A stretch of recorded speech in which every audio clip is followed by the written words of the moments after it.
Olá a todos no Nas Nuvens. Meu nome é Bernardo Vescovi Fabres, sou professor da Universidade Federal de Ouro Preto e atualmente em residência pós-doutoral na Universidade Federal de Minas Gerais.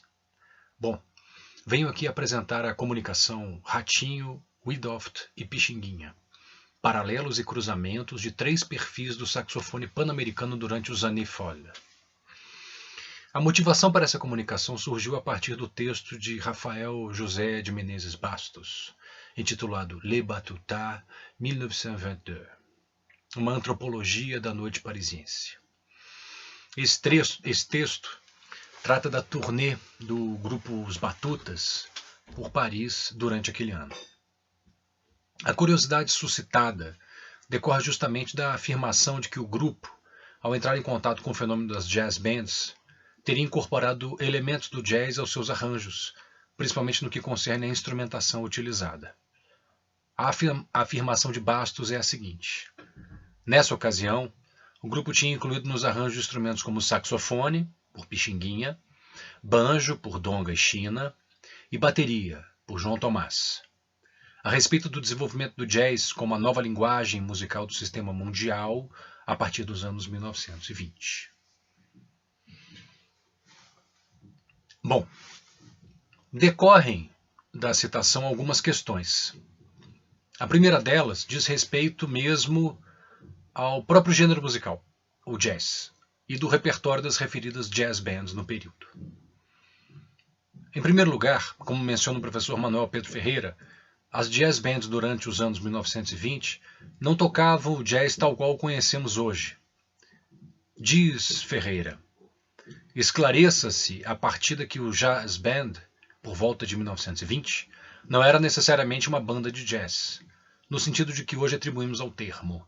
No início dos anos 20, jazz band era um pequeno conjunto instrumental cujo repertório era constituído por música de dança, incluindo obrigatoriamente a mais recente, de matriz norte-americana, ritmicamente sincopada, caracterizava-se sobretudo pela escolha e distribuição funcional dos instrumentos, e também pelo modo de execução e pelo comportamento dos músicos em palco.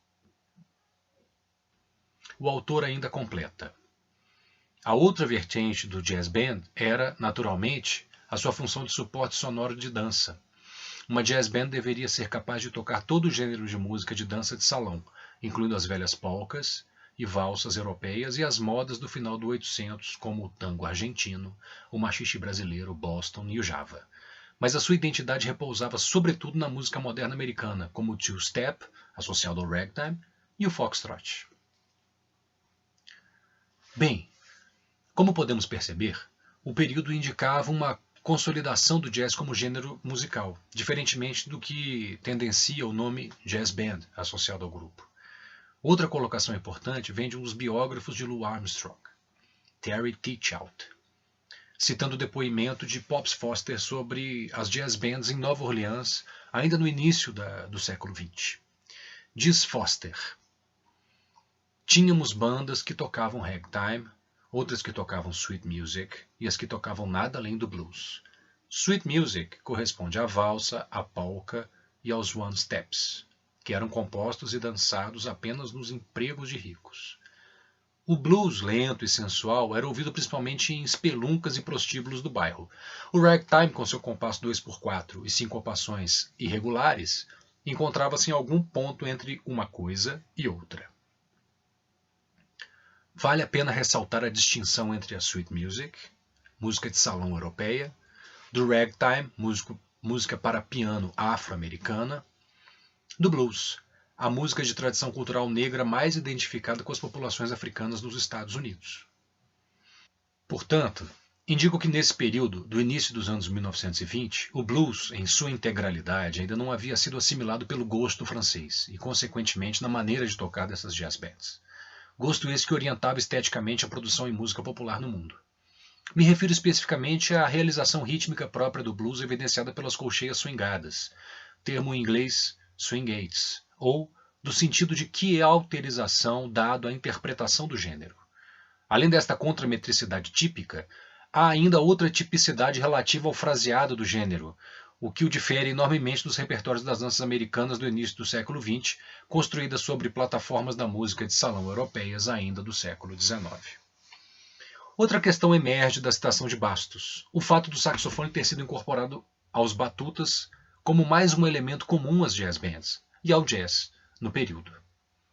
Diferentemente do que possa indicar, o saxofone demorou a ser incorporado nos grupos de jazz de Nova Orleans.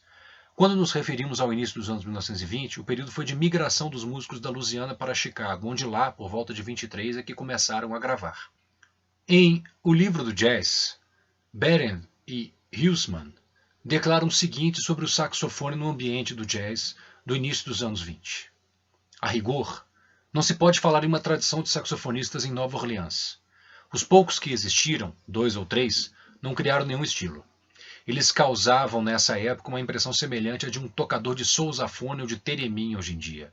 Uma impressão determinada muito mais pela estranheza do instrumento do que pela música em si. De um modo geral, o saxofone pertencia mais ao mundo das baladas de sucesso, da música sweet, do que ao mundo do jazz. Portanto, no início dos 20, o saxofone dos Estados Unidos estava em outro ambiente, o do vaudeville. E o principal intérprete ao saxofone na época se chamava Rudy Wiedoeft. A música realizada por Wiedoeft não era jazz, mas a sweet music mencionada anteriormente, onde eram incluídos ragtimes, valsas, foxtrots, dentre outras danças ditas modernas, danças de matrizes europeias que vinham substituir as antigas danças de salão do final do século XIX. Já no Brasil, a relação dos saxofonistas na música popular urbana já contava com instrumentistas de envergadura desde pelo menos a década de 1870, como Viriato Figueira e Anacleto de Medeiros. Isso sem falar nos ambientes dos clubes de concerto, onde, segundo Pedro Paes de Carvalho, o instrumento já era constante desde meados da década de 1850. Percebe-se, sim, nesse caso, uma forte presença do ragtime e foxtrot como os universais do período dos Golden Twenties.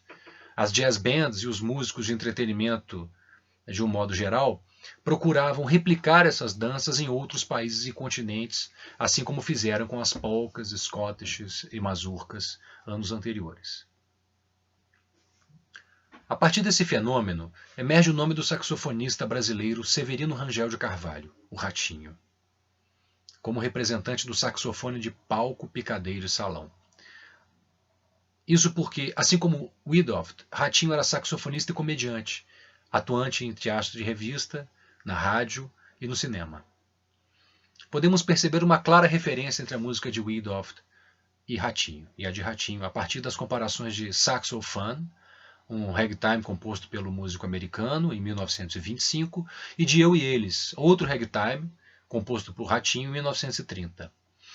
Tanto a sonoridade do saxofone quanto aspectos interpretativos dos efeitos utilizados são percebidos nos dois. Há, por exemplo, de maneira flagrante, o efeito de gargalhada, utilizada na composição de Wiedoeft e replicada por Ratinho em sua obra. Vamos ouvir os exemplos.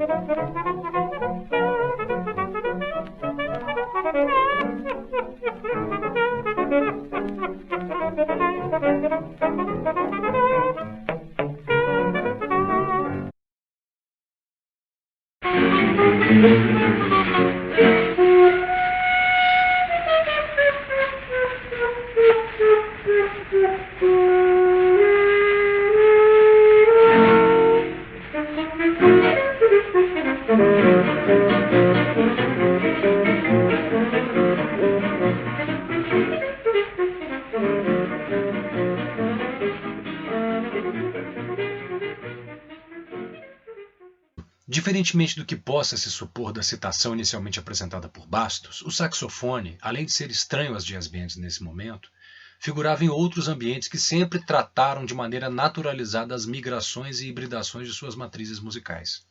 O aspecto divisivo da métrica baseada nas marchas e das derivações do tresilho ainda eram a tônica desses repertórios da música popular urbana, diferentemente do que viria a acontecer com a progressiva radicalização do caráter afro-americano do jazz, que se dará de maneira mais contundente a partir dos anos 30.